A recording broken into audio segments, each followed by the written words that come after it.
Corona period Modi सरकार है, ये लोग कोरोना के टीका बनाने वाली कंपनी से 56 करोड़ रुपया चंदा के रूप में ले लेते हैं कि हार्ट अटैक और ब्रेन स्ट्रोक उसके वजह से हो रहा है कि भारतीय जनता पार्टी के लोग गौ हत्या करने वाली कंपनी से 2,500 करोड़ रुपए चंदा लेकर के मंदिर से लोगों का पेट नहीं भरेगा। किसानों के हित में कितना काम किया, रोजगार के लिए कितना काम किया। अब ये सरकार में 72,000 करोड़ रुपया किसानों का माफ हुआ था। अभी हम सुपौल लोकसभा में हैं और सुपौल लोकसभा में 7 मई को यानी कि तीसरे चरण के मतदान संपन्न होना है। आज 5 मई है और आज ही चुनाव प्रचार प्रसार का आखिरी दिन है। हमारे साथ अभी जुड़े हैं बातचीत करने के लिए कांग्रेस पार्टी के वरिष्ठ नेता रमेश प्रसाद यादव जी, जो कांग्रेस प्रतिनिधि के रूप में जाने जाते हैं। इनसे हम बात करेंगे क्योंकि आप लोग जान रहे हैं कि बिहार भर में कांग्रेस पार्टी राष्ट्रीय जनता दल के साथ, महागठबंधन के साथ मिलकर चुनाव लड़ रहे हैं। इसी बीच हम बात करेंगे और खास करके आज हम बात करेंगे कि सुपौल लोकसभा में यहाँ पे जो चुनावी माहौल है, जो चुनावी हलचल है, इस बीच आखिर यहाँ के परिणाम कितना संतोषजनक आने वाले हैं। तो सर, सबसे पहले तो स्वागत है हमारे न्यूज चैनल में आपका। धन्यवाद आपका भी। आप कांग्रेस के जाने माने वरिष्ठ नेता के तौर पे जाने जाते हैं।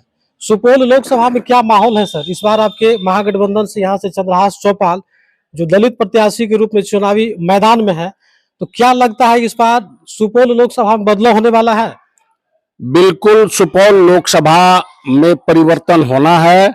हम लोग संतुष्ट हैं क्योंकि जो स्थिति रही है देश में, जो अभी वर्तमान शासक हैं वो लोकतंत्र की हत्या करने पर आमादा है, संविधान पर खतरा है। देश में जो दलित पिछड़ों को आरक्षण मिली है संविधान के द्वारा, उस पर खतरा है।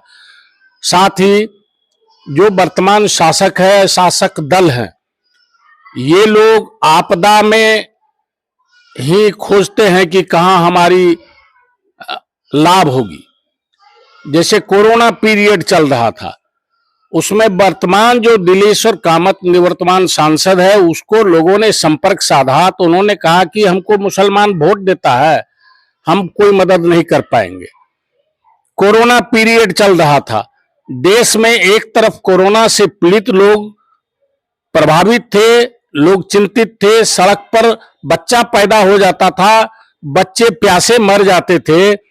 और उस समय में जो मोदी सरकार है, ये लोग कोरोना के टीका बनाने वाली कंपनी से 56 करोड़ रुपया चंदा के रूप में ले लेते हैं और आनन फानन में उसको लाइसेंस देते हैं बनाने का।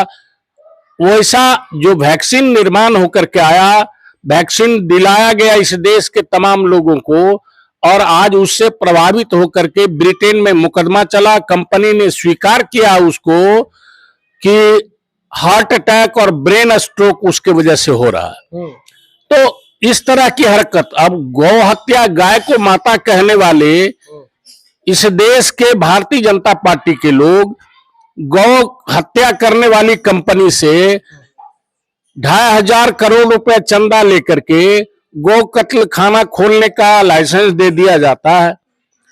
सभी जितने सर आप कह रहे हैं कि भारतीय जनता पार्टी संविधान विरोधी है, लोकतंत्र को कुचलने का कार्य कर रही है, लेकिन दूसरी तरफ अगर देखा जाए तो पूरे देश भर में नरेंद्र मोदी जो हमारे प्रधानमंत्री हैं, उनके तो चर्चे हो रहे हैं। लोगों के द्वारा ये कहा जा रहा है कि नरेंद्र मोदी जी के 10 वर्षों के कार्यकाल में राम मंदिर बनाया गया।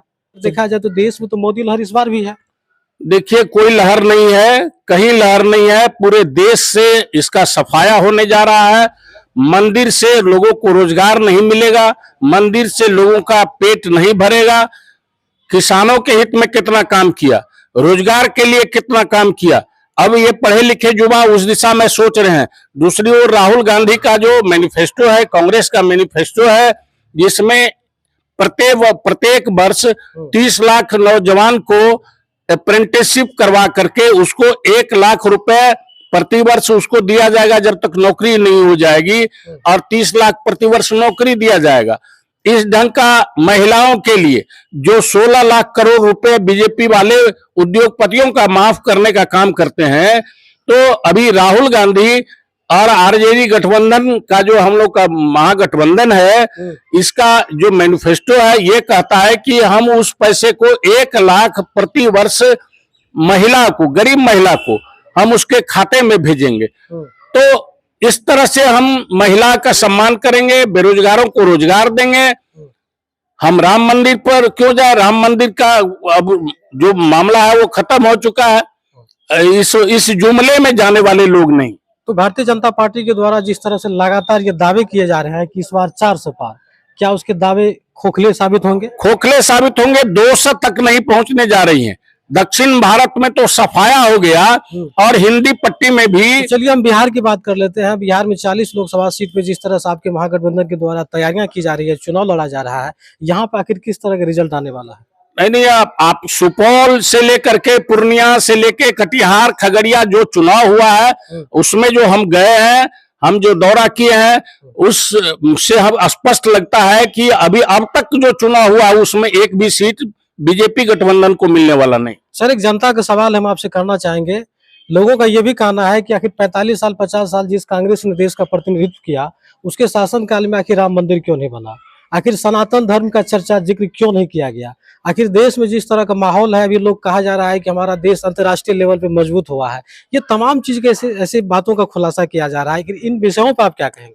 अरे भाई, सनातन धर्म और मंदिर की बात जो आप बार बार लाते हैं पत्रकार जी।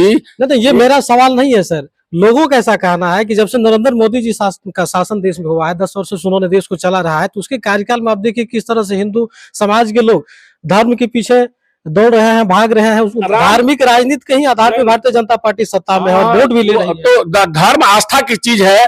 धर्म को व्यापार से जोड़ना, वोट की राजनीति से जोड़ना, उसके आधार पर वोट लेना, उससे देश का विकास नहीं होगा, लोगों को रोजगार नहीं मिलेगा, किसानों का विकास नहीं होगा। अब देखिए, कांग्रेस की सरकार में 72,000 करोड़ रुपया किसानों का माफ हुआ था। आज तक क्या एमएसपी दिया गया? इस देश में 750 किसान मरे।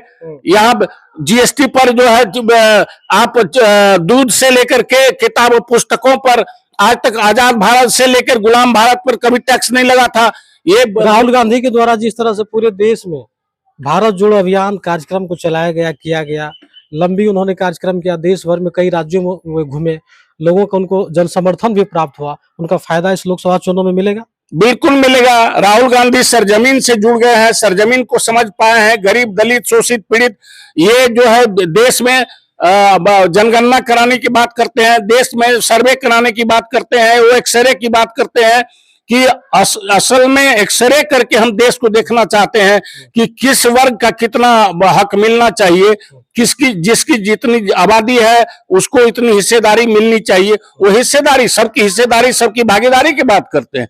भागीदारी के बगैर ही देश गुलाम हुआ था। तो ऐसा नहीं लगता है कि सर देश में 85% बनाम 15% की भी लड़ाई हो रही है? हाँ, 85% जो लोग हैं वो बिल्कुल तत्पर है और निश्चित रूप से ये लड़ाई हम लोग जीतेंगे। हम लोग बहुत आगे चल रहे हैं इस क्षेत्र से लेकर के इस जोन में जहां जहां चुनाव हुआ। तो देखिए, हमारे साथ अभी रमेश प्रसाद यादव जी जुड़े हुए थे, जो कांग्रेस के वरिष्ठ नेता है। उन्होंने लोकसभा चुनाव पर विस्तृत हमसे बातचीत किया और जानकारी दिया। इनका साफ मानना है और कहना है कि लोकतंत्र को कुचलने की दिशा में भारतीय जनता पार्टी के द्वारा कार्य किया जा रहा है। आप लोग क्या सोचते हैं? और रमेश प्रसाद यादव जी जो कांग्रेस के वरिष्ठ नेता है, उनकी बातों से आप लोग कितना सहमत है? अपने अपनी राय दें और देखते रहे अनोखा एक्सप्रेस न्यूज। जय भीम, जय भारत।